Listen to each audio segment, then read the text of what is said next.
in the book of Genesis, the story of Adam and Eve. I really don't like that term. We say story so often. Makes it sound like it's something from Mother Goose. One of Aesop's fables, that's a story. But when you get to the Bible, it's as reliable and as accurate as any history book that you ever studied in school. Why we call it a story, I don't understand. But apparently we do sometimes.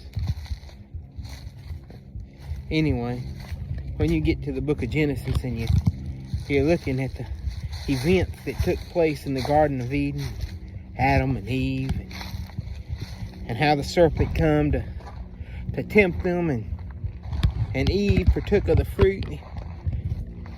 It's interesting, though. It says that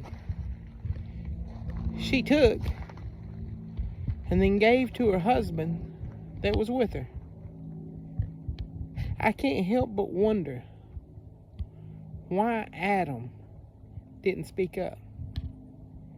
Say, honey, you know what God told us. I don't care what that snake says. We need to go talk to God about it first. Why didn't he speak up and say something rather than do what she said? Why didn't he speak up and say something rather than take her at her word? But instead, she took it. He took it also. Just because she did, I suppose. Maybe he was beguiled too. Maybe he was fooled by the serpent, but it doesn't tell us that. It says that she took of the fruit, and then Adam, who was with her, did also.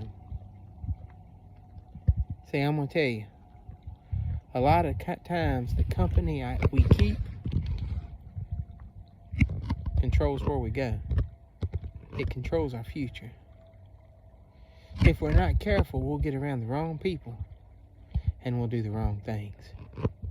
If we're not careful, we'll buy into the lies that the enemy says just because somebody else is doing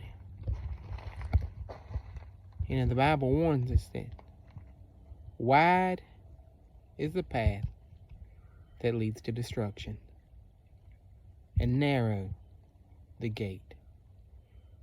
Narrow is the way that leads to eternal life, the way to heaven.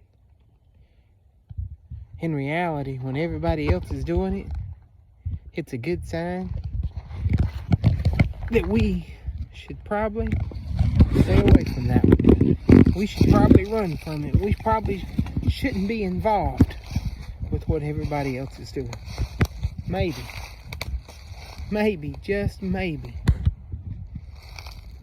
we need to look at the situation and say, hey, before I get involved in this, I think I need to go talk to God about it.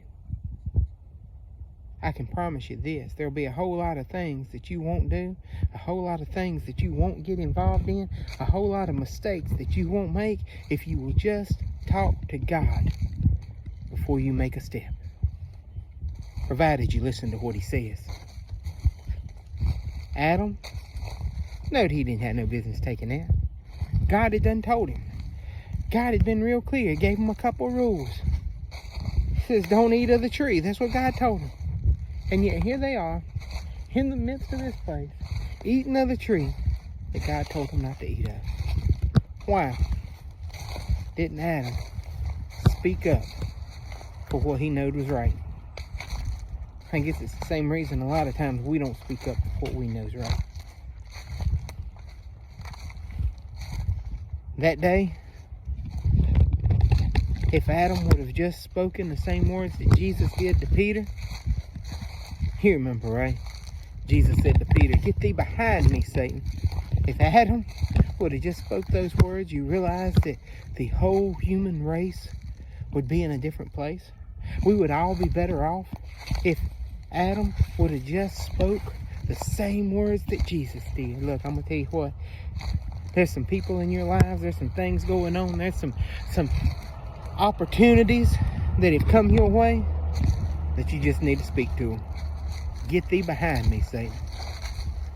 God bless you guys. Hope you have a great day.